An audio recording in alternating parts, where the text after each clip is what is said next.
तो ठीक है बच्चों, पुनः एक बार स्वागत है आप सभी का हमारे इस YouTube चैनल पर। यदि आप हमारे YouTube चैनल पर नए हैं तो चैनल को सब्सक्राइब करें और बटन को लाइक करें। ठीक, तो देखिए आज के क्लास में हम लोग बात करेंगे network tower and electronic gadgets. ठीक, और ये कौन से चैप्टर में आ रहा है? देखिए तो ये रेडिएशन हैजार्ड्स।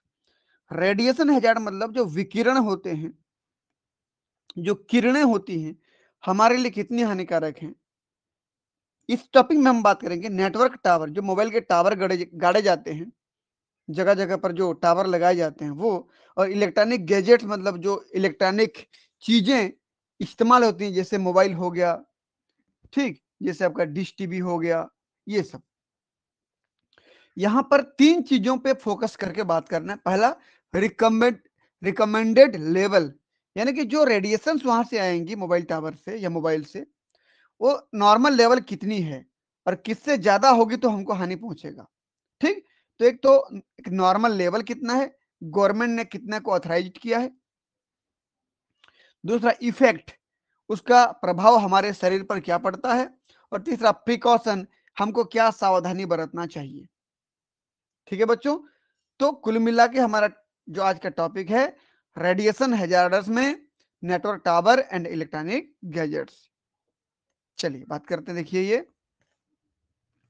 रेडिएशन हैजार्ड्स यानी कि जो विकिरणें होती हैं हमारे लिए हानिकारक कैसे होती हैं, उनमें क्या क्या हमारे पास है, नेटवर्क टावर और इलेक्ट्रॉनिक गैजेट्स। इलेक्ट्रॉनिक गैजेट मतलब बिजली से, विद्युत से चलने वाली मशीनें। ठीक, चलिए देखते हैं radiation hazards, network tower and electronic gadgets में पहला कमेंट क्या कहता है। देखिए कि exposure to very high level of radiation such as being close to an atomic blast can causes acute, acute मतलब तुरंत और बहुत खतरनाक, health effect such as skin burn and acute radiation syndrome, यानी कि रेडिएशन सिकनेस। पहला comment ये बोल रहा है कि यदि हमारा शरीर एक ऐसे जगह पर है जहां पर कहीं पर एटॉमिक ब्लास्ट किया जाता है, जैसे बम वम कहीं पर फट रहे हैं, परमाणु बम कहीं पर फट रहा है, उसी के पास यदि हम मौजूद हैं, तो उस रेडिएशन की वजह से, उस तरंग की वजह से, उस ब्लास्ट की वजह से हमारी स्किन जल जाएगी। और एक्यूट हेल्थ इफेक्ट बोल रहे, तुरंत वहां पर जलेगी और स्किन बर्न तुरंत हो जाएगी। तो तुरंत हमको यहाँ पर क्या हो जाएगा, हानि हो जाएगा, हमारे बॉडी को तुरंत इफेक्ट पहुंचेगा। उसको मैं क्या बोलूंगा, एक्यूट रेडिएशन सिंड्रोम। ठीक है, कहीं पर एटॉमिक ब्लास्ट के आसपास यदि हम मौजूद हैं तो हमारे स्किन पर उसका असर तुरंत दिखने को मिलेगा। कभी कभी क्या होता है, कुछ रेडिएशन ऐसे होते हैं तुरंत अपना असर नहीं दिखाते, बल्कि रेडिएशन तो अभी पड़ जाएंगे, हमारे बॉडी में गिर जाएंगे और रेडिएशन यानी विकिरण, लेकिन उसका असर धीरे धीरे करके बाद में दिखेगा। That is chronic. क्रोनिक तुरंत अगर असर होता है तो एक्यूट, धीरे धीरे करके होता है तो क्रोनिक। तो it can also result in long term health affect. Long term जहां पर हो गया, धीरे धीरे हो रहा है, तो क्रोनिक कहलाता है वो, ये chronic. Such as cancer and cardiovascular disease. भाई कोई रेडिएशन किसी व्यक्ति के शरीर पर पड़ा हुआ है, और आज रेडिएशन पड़ा है लेकिन उसका असर धीरे धीरे बॉडी में हो रहा है, लंबे समय बाद देख रहे हैं तो उसकी वजह से कैंसर हो गया उस व्यक्ति को, या उसका हार्ट और सर्कुलेटरी सिस्टम यानी कि परिवहन तंत्र, ब्लड वेसल, आर्टरी, वेन, उसके शरीर में जितनी सिराएं, धमनियां हैं, वो प्रभावित हो रही हैं। तो इस प्रकार का डिजीज ये क्रोनिक होता है। क्रोनिक यानी कि जब रेडिएशन पड़ती है तो तुरंत असर नहीं होता, कुछ समय बाद होगा, धीरे धीरे करके होगा, लंबे समय तक रहेगा, तो उसको मैं क्रोनिक हेल्थ इफेक्ट कहूंगा। और जहां पर तुरंत रिजल्ट मिलता है, तुरंत वहां पर हानि हो जाती है, तुरंत घाटा हो जाता है हम लोगों का, तुरंत डैमेज हो जाता है हमारा शरीर, that is acute health effect. समझ में आया? तो दो प्रकार के हेल्थ इफेक्ट हो रहे हैं। एक डायग्राम देख सकते हैं आप लोग, यहाँ पर अलग अलग रेडिएशन को बताया गया है। यहाँ पर देखिए दो चीजें दिया गया है, एक है फ्रीक्वेंसी, किसी भी रेडिएशन का फ्रीक्वेंसी, फ्रीक्वेंसी यानी कि उसकी एनर्जी, उसकी पावर कितनी है, ये। और इधर होता है, देखिए ये धीरे धीरे फ्रीक्वेंसी बढ़ रहा है यहाँ पर, ऐसे धीरे धीरे क्या बढ़ते जा रहा है, ये फ्रीक्वेंसी धीरे धीरे बढ़ते जा रहा है। देखिए तो ये जूम कर देखिए यहाँ पर 10 दिया है, यहाँ पर 10 to the power 2 to the power 4 धीरे धीरे बढ़ते जा रहा है ना, तो ये फ्रीक्वेंसी बढ़ती जा रही है। और याद रखना फ्रीक्वेंसी जैसे जैसे बढ़ती जाएगी वेवलेंथ कम होती जाती है। किसी भी रेडिएशन की यदि फ्रीक्वेंसी बढ़ती जाती है, फ्रीक्वेंसी बढ़ती जाती है तो वेवलेंथ कम होती जाती है। तो दोनों का रिश्ता क्या हुआ, एक दूसरे के अपोजिट, क्योंकि फ्रीक्वेंसी बढ़ेगी, फ्रीक्वेंसी बढ़ेगी तो वहीं पर वेवलेंथ क्या हो जाएगी, बोला मैं, कम होती जाएगी। तो दोनों का रिश्ता कैसा, एक दूसरे के अपोजिट, जैसे क्या कहते हैं उसको, frequency is inversely proportional to, एक बटे दो, एक बटे कर रहा हूं ना, इनवर्सली प्रोपोर्शनल टू वेवलेंथ। ये इसका मतलब यहां पर देखिए, इस डायग्राम में देखिए धीरे धीरे यहां से मैं फ्रीक्वेंसी बढ़ाते जा रहा हूं, बढ़ाते जा रहा हूं, बढ़ाते, यहां पर सबसे ज्यादा फ्रीक्वेंसी, जिसकी फ्रीक्वेंसी सबसे ज्यादा, फ्रीक्वेंसी यानी कि एनर्जी, एनर्जी यानी कि पेनेट्रेशन पावर, पेनेट्रेशन पावर, समझते हो, भेदन क्षमता, कौन सा रेडिएशन हमारे लिए ज्यादा खतरनाक होगा, जिसकी एनर्जी ज्यादा होगी, ज्यादा गहरा प्रभाव डालेगा ना हमारे शरीर पर। तो देखिए यहां पर इतना जो डार्क नीला कलर कर दिया गया, इतना इधर से इतना, यहां से अल्ट्रावायलेट रेडिएशन, एक्स रे और गामा रे, ये तीनों रेडिएशन बहुत ही खतरनाक होते हैं हमारे लिए, ठीक, क्योंकि इसकी फ्रीक्वेंसी ज्यादा होती है, यानी कि इसकी एनर्जी ज्यादा होती है। इतना खतरनाक होता है कि किसी एटम पे अगर ये पड़ता है तो एटम के आयन को बाहर निकाल देता है, एटम के इलेक्ट्रॉन को बाहर फेंक देता है, तो एटम को आयनाइज कर देता है, इसलिए इसको आयनाइजिंग रेडिएशन कहते हैं। यानी कि अल्ट्रावायलेट रेडिएशन यानी कि यूवी रेस, देखिए ये यूवी रेस, एक्स रेस और गामा रेस, गामा रेस, ठीक, ये तीनों के तीनों रेस, तीनों के तीनों विकिरण या रेडिएशन बहुत खतरनाक होते हैं, क्योंकि ये जब हमारे शरीर पर पड़ते हैं तो हमारे शरीर में जहां जहां पड़ेंगे उस कोशिकाओं के एटम के इलेक्ट्रॉन को बाहर फेंकने की ताकत रखते हैं, यानी कि उस एटम को आयनाइज करने की ताकत रखते हैं, यानी कि ये आयनाइजिंग रेडिएशन कहलाते हैं। बाकी इसके पहले जो आते हैं वो नॉन आयनाइजिंग रेडिएशन होते हैं। तो सबसे खतरनाक कौन हो गए, आयनाइजिंग रेडिएशन। ये मैं ये नहीं बोल रहा हूं कि नॉन आयनाइजिंग रेडिएशन खतरनाक नहीं होती, इनकी वजह से भी म्यूटेशन होती है, लेकिन जो सबसे खतरनाक होते हैं वो आयनाइजिंग रेडिएशन होते हैं। ठीक है, चलिए आगे बढ़ते हैं। नेटवर्क टावर, अब देखिए यहां पर हमको एक मोबाइल के टावर दिख रहा है, ये मोबाइल टावर दिख रहे हैं यहां पर, मोबाइल टावर बोलते हैं या उसको सेल टावर के नाम से भी जानते हैं हम लोग, ठीक है। चलिए एक एक करके इसके बारे में जान लेते हैं। A network tower also called cell tower, अभी बोला हूं मैं, सेल टावर और mobile tower is a structure that support antenna and equipment for wireless communication। ये एक ऐसा टावर होता है जो कि ऊपर में एंटीना को सपोर्ट करता है, और भी बहुत सारी चीजें होती हैं जो ऊपर में लगी रहती हैं एंटीना के अलावा भी, और ये वायरलेस कम्युनिकेशन करते हैं। वायरलेस मतलब बिना वायर के आपस में ये कम्युनिकेट करते हैं और यहाँ के चीजों को दूसरे पक्ष तक पहुंचाते हैं। जैसे आप यहां रह के बात करते किसी दूर वाले व्यक्ति से, तो कैसे पहुंच रहा है, तो ऐसे टावर की मदद से पहुंच रहा है, कम्युनिकेट कर रहा है, ठीक, आदान प्रदान कर रहा है वेवलेंथ का दोनों तरफ से। चलिए अगला क्या देखिए, तो this tower are crucial for mobile phone, ये स्पेशली किसके लिए होता है, मोबाइल के लिए गाड़े जाते हैं इस प्रकार के टावर, या इंटरनेट सर्विस के लिए, इंटरनेट प्रोवाइड करने के लिए, जैसे वाईफाई वगैरह के लिए, एंड अदर वायरलेस डिवाइसेस, और भी चीजें हैं वायरलेस डिवाइसेस, जैसे आप डिश टीवी के छतरी लगवाते हैं ऊपर में, उसके लिए भी टावर गड़े होते हैं, ठीक, because they transmit and receive signal between devices and the core network, enabling voice calls, texting and data service. क्या बोल रहा है देखिए, ये बहुत सिंपल सी बात कर रहा है कि मान लीजिए यहां पर हमारे पास एक मोबाइल है, ये मोबाइल है, कोई एक क्या बोलना चाहिए हमारे पास, ये कोई एक इलेक्ट्रॉनिक गैजेट्स है। तो यहां से सिग्नल को रिसीव भी करना और इसको सिग्नल देना भी, दोनों काम करता है ये। ठीक, ये कोई एक डिवाइस है ना जी, डिवाइस है ये, तो ये दोनों काम करता है। इससे क्या होता है, जैसे मान लीजिए इस फोन से हमको दूसरे फोन में मैसेज करना है, टेक्स्ट करना है,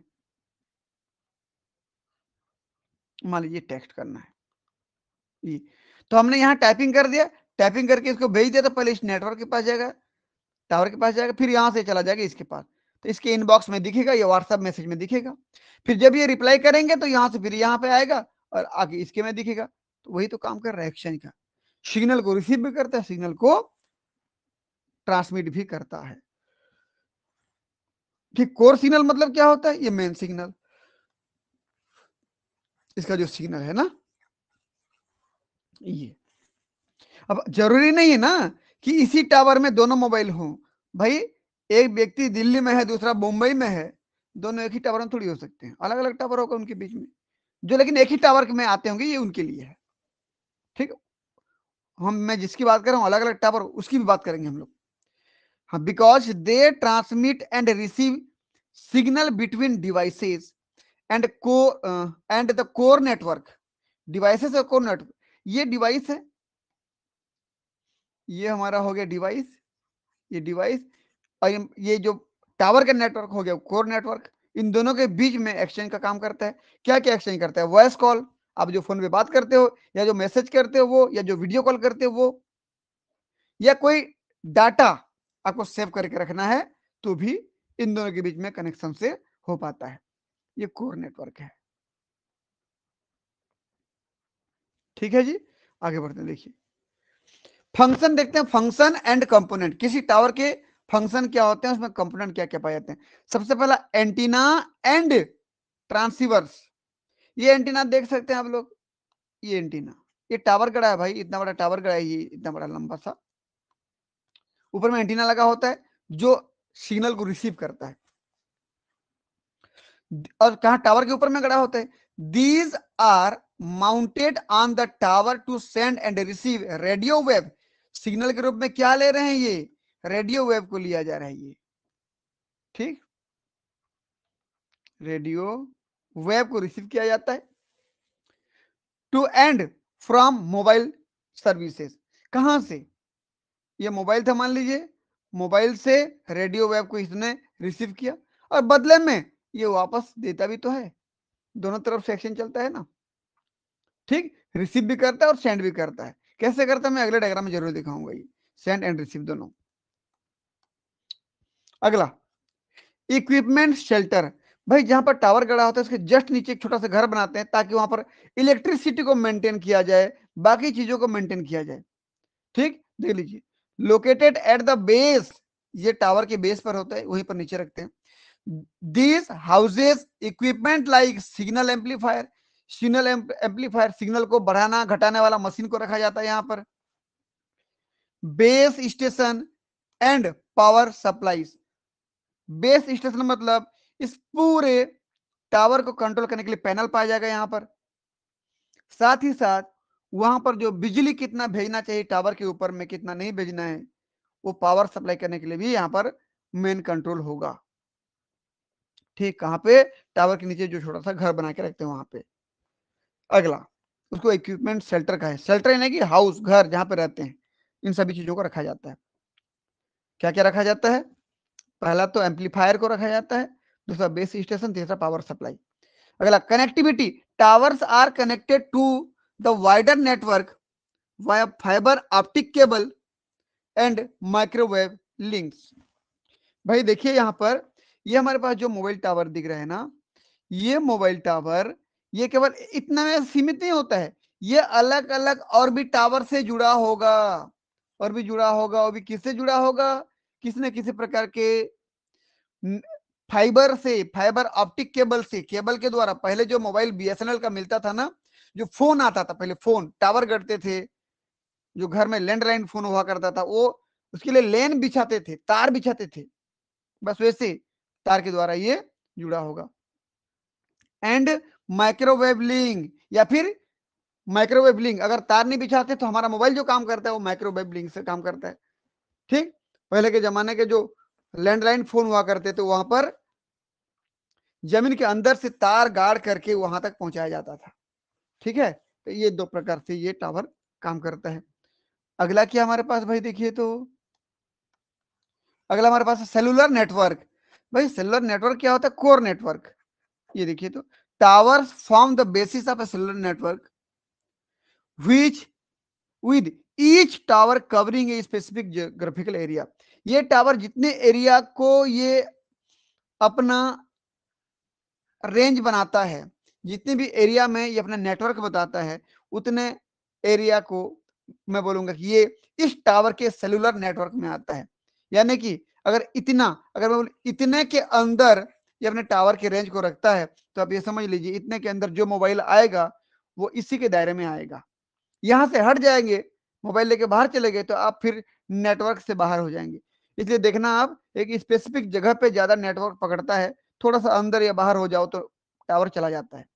ठीक है, चलिए, तो tower form the basis of cellular network with each tower covering a specific geographical area. प्रत्येक टावर एक निश्चित एरिया को कवर करके रखता है। कॉल्ड ए सेल, उसको क्या कहते हैं? उसको आप सेल कहते हो। As you move your phone connection is handed off. यदि आप वहां से बाहर चले जाते हैं, यदि नेटवर्क क्षेत्र से बाहर चले गए हो, तो आपके मोबाइल में नेटवर्क नहीं दिखाएगा, फिर आप बोलोगे टावर नहीं आ रहा है। ठीक, टावर जो गढ़ता है वो टावर कहलाता है, और मोबाइल में जो दिखता है वो नेटवर्क कहलाता है। हम गलत शब्दों का इस्तेमाल करते हैं। ठीक, is handed off from one tower to the next tower. ठीक है, टावर भी तो जगह जगह लगे होते हैं, आप इस टावर से निकल के दूसरे टावर में चले जाओगे, फिर तीसरे में चले जाओगे। ठीक है, आसपास जो टावर आपके रेंज में आता होगा वहां पर आपका मोबाइल कनेक्शन ऑटोमेटिक हो जाएगा। ये देखिए समझाने के लिए, मान लीजिए ये कोई एक व्यक्ति है, पहला व्यक्ति, और ये मान लीजिए कोई दूसरा व्यक्ति। ये टावर 1 और ये टावर 2। मतलब पहला व्यक्ति दूसरे व्यक्ति को फोन करना चाहता है, मैसेज करना चाहता है, तो सबसे पहले यहां से ये वेवलेंथ जाएगा, यहां पर सिग्नल वहां पहुंचेगा। देखिए, इस पहले मोबाइल का जो टावर, जो सेल एरिया दिख रहा है ना, इतना बड़ा एरिया जो डार्क दिख रहा है ना आपको, इतना बड़ा एरिया में मोबाइल के टावर पकड़ता है। फिर यहां से ये सिग्नल भेज देगा दूसरे टावर के पास, फिर इस टावर से सिग्नल चला जाएगा मोबाइल के पास। डायरेक्ट मोबाइल टू मोबाइल नहीं जाता है भाई, पहले टावर के पास जाता है। फिर जैसे यहाँ पर मान लीजिए कॉल आया, फोन आया, फोन ये उठाया, फिर जब ये बात करेगा तो यहां से वेवलेंथ तरंग जाएगी इस टावर के पास, फिर यहां से इस टावर के पास, फिर यहां से इस टावर के पास। तो इस प्रकार से ये बात हो पाती है, मैसेज कर पाते हैं, या जो भी आपस में कम्युनिकेशन होता है, इस प्रकार से हो पाता है। ठीक है, इसी बीच में यदि क्रॉस कनेक्शन हो जाता कभी, तो किसी और की बातें हमको सुनाई देती है। ठीक, हम बोलते हैं रॉन्ग नंबर लग गया है, वो इस क्रॉस कनेक्शन की वजह से हो जाता है कि यहाँ का तरंग दूसरे के पास चला गया है, कभी कभी हो जाती है। ठीक है, चलिए, ये देखिए तो ये एक टावर गड़ा है मान लीजिए, और ये डिश टीवी का है। तो डिश टीवी के में पहले क्या होता है, देखिए तो, जो सिग्नल रिले स्टेशन से रिले किया जाता है, रिले स्टेशन था मान लीजिए ये, यहाँ से रिले किया जा रहा है, तो इस रिले स्टेशन के टावर से पहले तो सैटेलाइट में जाएगा, ऊपर में सैटेलाइट है,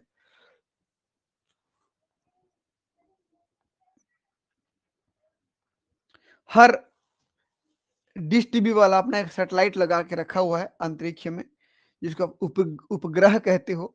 अब इस उपग्रह से सिग्नल कहां पहुंचेगा? उस कंपनी का जिसने सेटअप बॉक्स लगाया हुआ है उसके पास पहुंचेगा, फिर टीवी में दिखेगा।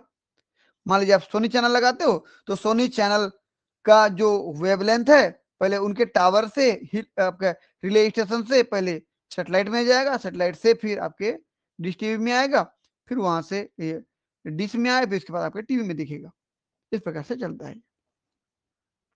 ठीक है, अगला देखिए, recommended signal level of mobile tower. Mobile tower की रिकमेंडेड सिग्नल कितना होती, किस यूनिट में नापा जाता है उसको, तो द रिकमेंडेड लेवल, कितना लेवल को यहां पर रिकमेंड किया गया है, अनुमति दिया गया for a cellular network signal इस मेजर इन डीबीएम, डीबीएम में नापते हैं इसको हम लोग, डेसिबल मिलीवाट।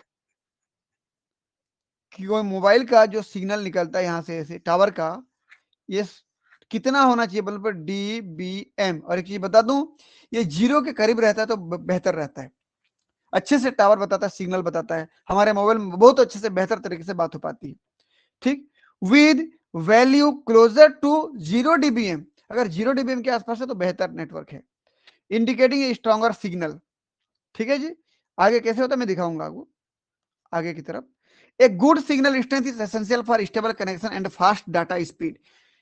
मैं बोला कि कोई मोबाइल का टावर है, उसको कब बेहतर माना जाएगा, जब वो इतना सिग्नल छोड़े कि आपके मोबाइल में बिना इंटरप्शन के मोबाइल चल पाए, नेटवर्क अच्छे से दिखाए, आपके मोबाइल में इंटरनेट चल पाए, बात अच्छे से हो पाए, व्हाट्सएप चल पाए, तो मैं बोलूंगा कि बहुत अच्छा नेटवर्क आ रहा है, क्योंकि मैं बोलूंगा गुड सिग्नल, बहुत बेहतरीन सिग्नल है उस टावर का। The following ranges are generally accepted across 4G। 4G में जी का मतलब क्या है, जनरेशन, फोर्थ जनरेशन। LTE मतलब लॉन्ग टर्म इवोल्यूशन, LTE होता है ना, तो 4G या LTE लिखा था देखना कभी मोबाइल में।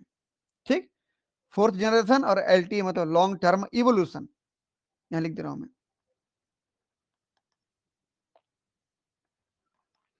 फोर्थ जनरेशन,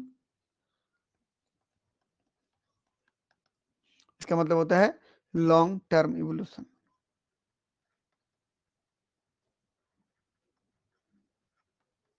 ये हो गया। ठीक, या फिर 5G मतलब fifth generation network with some slight variation by carrier and technology. क्या बोल रहे हैं, 4G और 5G के लिए कुछ हमारे पास रिकमेंडेड लेवल दिए गए हैं, किसमें क्या होता है देखिए, ये सिग्नल स्ट्रेंथ डीबीएम, डीबीएम में बता रहे हैं हम लोग।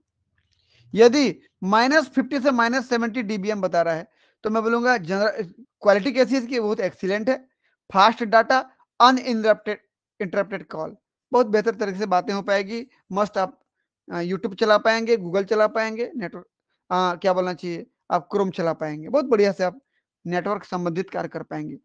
-80 to -89 अगर डीबीएम है तो गुड, बहुत अच्छा नहीं है, बाकी ठीक है।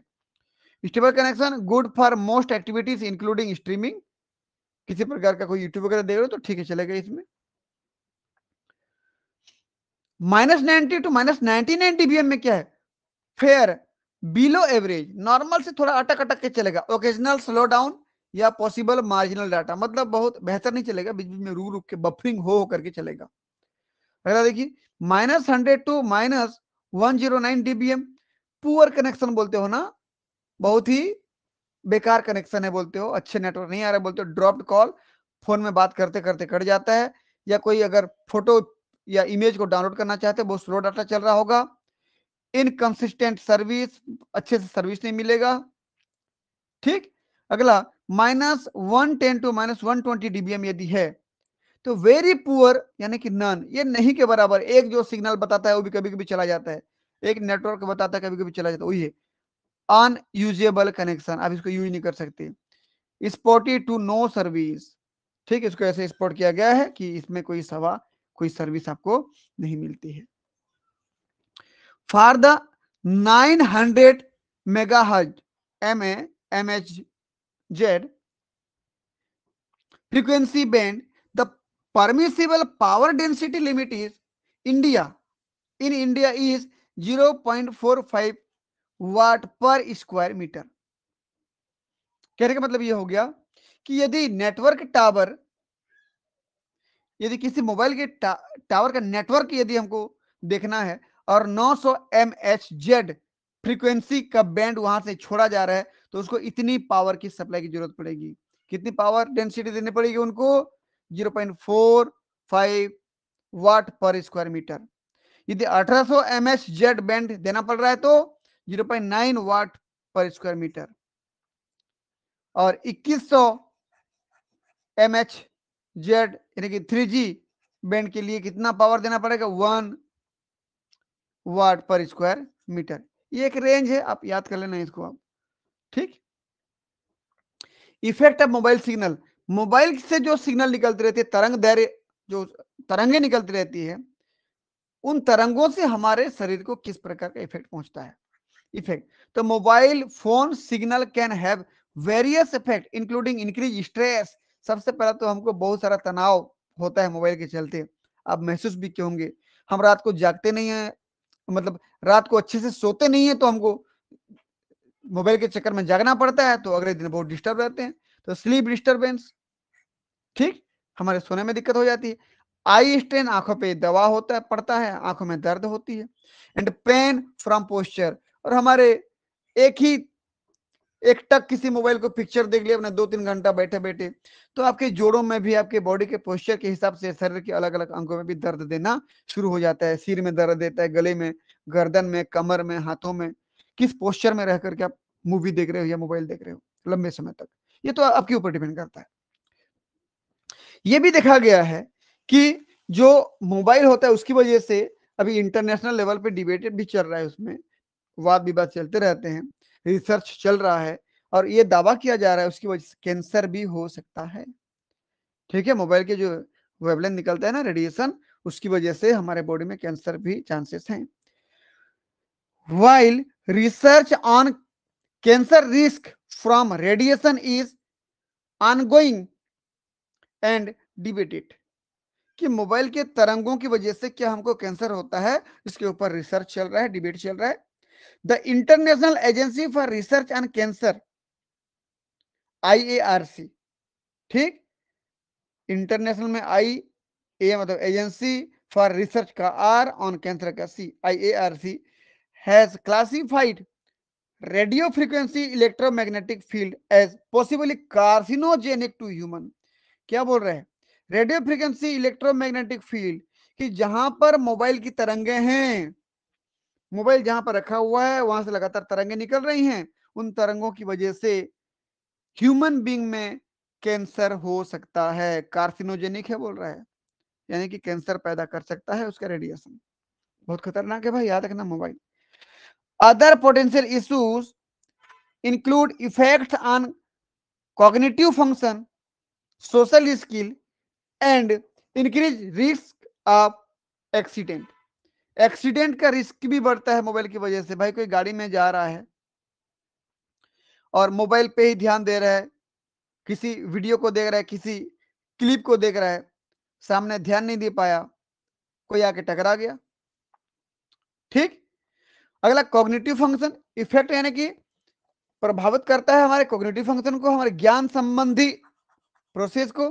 भाई हम मोबाइल के चक्कर में यदि जो हमको जानना चाहिए वो नहीं देख रहे हैं, उसके अलावा बाकी सब reels, YouTube, Facebook, Instagram, Telegram सब चला रहे हैं, लेकिन जो जानना चाहिए वो नहीं जान रहे हम लोग, तो हमारा बुद्धि कहीं ना कहीं दूसरे तरफ जा रहा है, तो हमारे बुद्धि को भी प्रभावित करता है।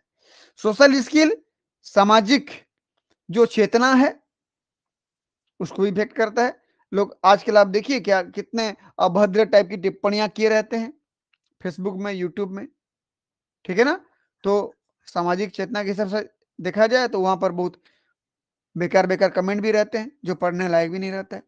And increase risk of accident, अभी बोला हूं मैं कि मोबाइल की वजह से एक्सीडेंट होने के खतरे भी बढ़ गए हैं। कुछ फोटो में भी दिया गया डायग्राम, देखिए आप मोबाइल की वजह से क्या क्या हो रहा है, देखिए। पहला लॉस ऑफ स्लीप, नींद में कमी आ गया है, लोग सोते नहीं है, 2-3 बजे रात तक मोबाइल देखते रहते हैं, अफेक्टिंग ब्रेन, ब्रेन को हानि पहुंचा रहा है। फैटिक, मोबाइल की वजह से आप लंबे समय तक मोबाइल देखते हो, आपको लगता है कि थक गए हो, चलो यार जहां पढ़े हैं वहीं सो जाओ टाइप का, समझ रहे हो ना। अगला हेडेक, सिर दर्द देने लगता है मोबाइल की वजह से, आप भी महसूस किए होंगे, लगातार 4-5 घंटा मोबाइल देख लीजिए, सिर दर्द, आंख दर्द सब देने लगेगा। रिंगिंग ईयर्स, ठीक, भाई ऐसे लगता है कि लगातार हमने ईयरफोन लगा लिया लंबे समय तक, कोई मूवी देख लिया, कोई क्लिप देख लिया, कुछ रिकॉर्डेड वीडियो देख लिया, तो लगता है कि उसके बाद भी, ईयरफोन निकालने के बाद भी हमको लगता है कि हमारे कान में कुछ ना कुछ चल रहा है, ये हो गया। मेमोरी लॉस, मोबाइल के चक्कर में आजकल हम जो चीजें करना चाहिए उस चीजों को भूल जा रहे हैं, भूलने की जो बीमारी है वो बढ़ते जा रहा है मोबाइल की वजह से, ठीक। आप याद करिए शुरू शुरू जब मोबाइल आया था तो हम लोगों को हमारे फैमिली के हर एक मेंबर का मोबाइल नंबर याद था, हर किसी का मोबाइल नंबर याद था।